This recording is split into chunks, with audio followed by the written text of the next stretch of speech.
মাননীয় অর্থমন্ত্রীর কাছে আমার প্রশ্ন হচ্ছে, ইসলামী ব্যাংক বাংলাদেশ লিমিটেড টোটাল 92,115 কোটি টাকা ঋণের ধারক এবং এই 92,115 কোটি টাকার মধ্যে এস আলম গ্রুপ একাই 80,000 কোটি টাকা হচ্ছে ঋণ খেলাপি।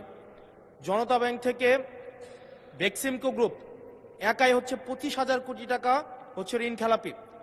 এই ঋণ পুনরুদ্ধারের ক্ষেত্রে মানে এস আলম গ্রুপ এবং বেক্সিমকো গ্রুপের ঋণ পুনরুদ্ধারের ক্ষেত্রে এই অর্থ বছরে আপনাদের বিশেষ কোনো পরিকল্পনা আছে কিনা, আর 2 নম্বর প্রশ্ন আছে কিনা, এবং এস আলম গ্রুপকে তাদের এই ঋণ না পরিশোধ না করে কিভাবে আবার নতুন করে পুনর্বহাল করার চেষ্টা করা হচ্ছে, এটা নিয়ে সরকারের সাথে এস আলম গ্রুপের কোনো সমঝোতা হয়েছে কিনা এই বিষয়টি জানতে চাচ্ছি। ধন্যবাদ। মাননীয় মন্ত্রী। মাননীয় স্পিকার, বিএনপির রাজনীতি অর্থনৈতিক কার্যক্রমের মধ্যে কারোর সাথে কোনো সমঝোতা করার কোনো সুযোগ নেই।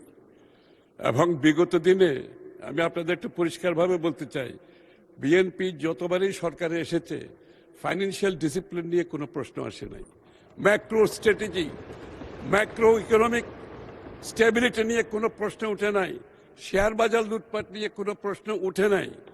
সো বি অ্যাসিওর্ড, বিএনপির রাজনীতিতে অর্থনৈতিক পরিকল্পনায় সমঝোতার কোনো সুযোগ নাই।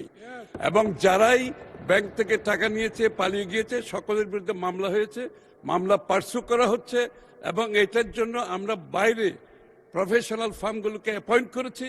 এই টাকা দিয়ে যারা পালিয়েছে এগুলো রিকভারের জন্য একদিকে G2G গভর্নমেন্ট কাজ চলছে, অন্যদিকে রিকভারি যে ফার্মগুলো আছে প্রাইভেটলি তারাও কাজ করছে। ইনশাআল্লাহ আগামী দিনে আমরা এই টাকা রিকভার করতে পারবো। ধন্যবাদ।